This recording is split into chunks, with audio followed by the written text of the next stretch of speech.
అందరికీ నమస్కారం. ముందుగా అందరికీ సంక్రాంతి శుభాకాంక్షలు అండి. సంక్రాంతి పర్వదినాన ఏదైతే చెడు జరిగిందో అది భోగి మంటల్లో పడేయడం అనేది మనకు వచ్చే ఆనవాయితీ. గడిచిన చెడునంతా మర్చిపోయి కొత్త ప్రారంభాలు చేసుకునేటువంటి పండగ మనకి సంక్రాంతి. అందుకనే ఈరోజు మేము కూడా గడిచిన ఒక సంవత్సరంలో కూటమి ప్రభుత్వం చేసినటువంటి తప్పుడు జియోల్ని భోగి మంటల్లో పడేసి ఈ కొత్త సంవత్సరాన్ని మొదలు పెడుతున్నాము.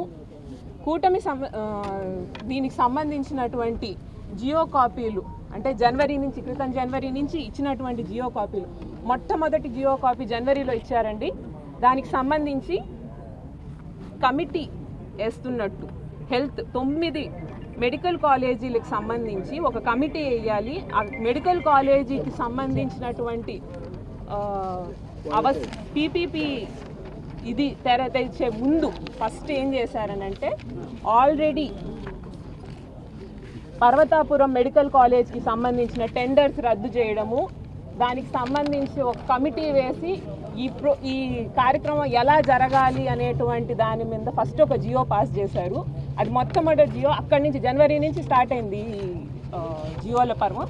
తర్వాత దానికి సంబంధించి మళ్ళీ సెప్టెంబర్లో ఇంకో జియో తెచ్చారు. అంటే చేస్తున్నటువంటి పనిని కూడా ఆపివేయమని చెప్పి ఆదోనికి పెనుగొండకి సంబంధించి చేస్తున్నటువంటి పని కూడా ఆపేయమని చెప్పి మరో జియో ఇష్యూ చేశారు. దాని తర్వాత మనకు తెలిసిందే సెప్టెంబర్లో పీపీపీ అనేటువంటి కొత్త స్టోరీకి తెరదించారు. దానికి సంబంధించి మళ్ళీ ఈ 10 కాలేజీలు ప్రైవేట్ పరం చేస్తున్నాము. పనులు ఆపేసింది ఎప్పుడు? దానికంటే ముందే జనవరి నుంచే స్టార్ట్ అయిపోయింది. అప్పటి నుంచే నిధులు లేవు.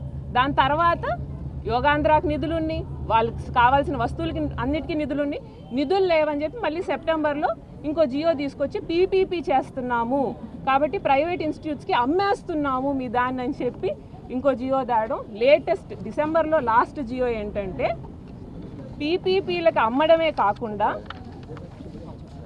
the government of Andhra Pradesh will provide only salary for the medical and non-medical staff transferred with the existing hospital for 2 years from the effective date. అంటే పీపీపీలో తీసుకున్న వాళ్ళకి medical and non medical staff కూడా salary ఇచ్చే విధంగా కూడా ఒక Gionee తీసుకొచ్చారు.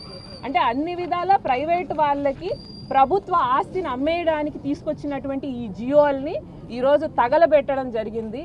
మేము కొత్త సంవత్సరంలో అయినా ఇప్పటికైనా కూటమి ప్రభుత్వము ఇటువంటి చెడు దుర్మార్గమైన ఆలోచనలు మానేసి మంచి బాటలో నడవాలని మనస్ఫూర్తిగా కోరుకుంటూ మరొకసారి మీ అందరికీ భోగి సంక్రాంతి శుభాకాంక్షలు.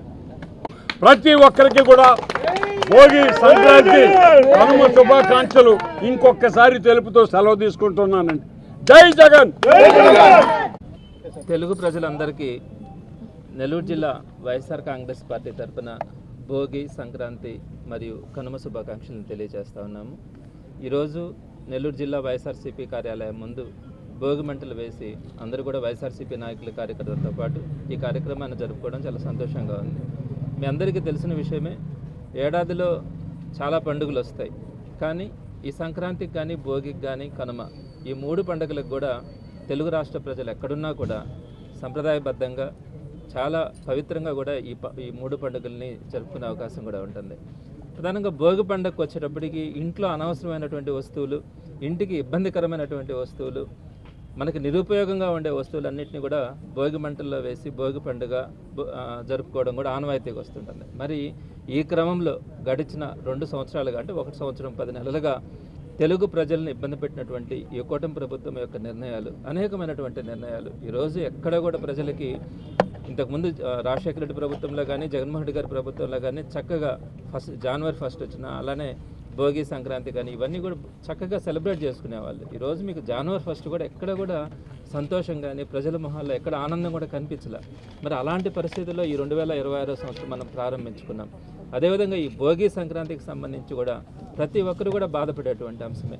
ఎక్కడ రైతులు సంతోషంగా లేరు, అలానే కన్స్ట్రక్షన్ ఫీల్డ్ కానీ లేక రియల్ ఎస్టేట్ కానీ కన్స్ట్రక్షన్ కానీ డెవలప్మెంట్ కానీ లేక కొనుగోలు శక్తి లేక ప్రజల్లో అన్ని వ్యాపారాలు కూడా దెబ్బతినడం కానీ వీటన్నింటి వల్ల జనాల్లో ఈరోజు స్తోమత తగ్గి ఎవరు కూడా పండుగలు సరిగా జరుపుకున్నటువంటి పరిస్థితి లేదు. దీనికి కారణం కూటమి ప్రభుత్వం తీసుకున్నటువంటి అనేకమైనటువంటి చెడ్డ నిర్ణయాలు, ఈ ప్రజలకి ఇబ్బందులు కలిగించేటువంటి అంశాలన్నీ కూడా ఉన్నాయి. మరి అవన్నిటిని కూడా వాటికి సంబంధించినటువంటి జీవాలన్నింటినీ కూడా ఈరోజు భోగి మంటల్లో వేయడం, దీని అర్థం ఏంటంటే ఇవన్నీ కూడా నిరుపయోగమైనవి, ప్రజలకి ఇబ్బంది కలిగించేటివి, ప్రజలకు నష్టం కలిగించేటివి, కష్టాలను మిగిలించేటివి మాత్రమే. కాబట్టి వాటన్నిటిని కూడా వేసి ఈ ప్రభుత్వానికి ఇప్పటికైనా కూడా కనువిప్పు కలగాల. రేపొద్దున సంక్రాంతి నుంచి అయినా కూడా ఈ కూటమి ప్రభుత్వానికి ఒక మంచి ఆలోచనలా దేవుడు ప్రసాదించాలని, మంచి బుద్ధిని ప్రసాదించి రాబోయే రోజుల్లోనైనా కూడా ప్రజలకు ఉపయోగపడే నిర్ణయాలు తీసుకుంటారని మనస్ఫూర్తిగా వైఎస్ఆర్సీపీ ఆకాంక్షిస్తూ ఉంది. ఈ ప్రజలకు మంచి జరిగే క్రమంలో, ఈ ప్రజల తరపున పోరాడే క్రమంలో నెల్లూరు జిల్లా వైఎస్ఆర్సీపీ వైఎస్ జగన్మోహన్ రెడ్డి గారి ఆదేశాల మేరకు ఎప్పుడు కూడా ఉత్సాహంగా పనిచేస్తుంది. ప్రజలతో పాటు ప్రతిపక్షాన్ని కూడా అనుకోకుండా ప్రజలతో పాటు ఎప్పటికి కూడా ఉంటుందని తెలియజేస్తూ అందరికీ కూడా ఈ సంక్రాంతి సంతోషాన్ని ఇవ్వాలని కోరుకుంటూ భోగి, సంక్రాంతి, కనుమ శుభాకాంక్షలు మరొకసారి తెలియజేస్తున్నాను. Okay madam.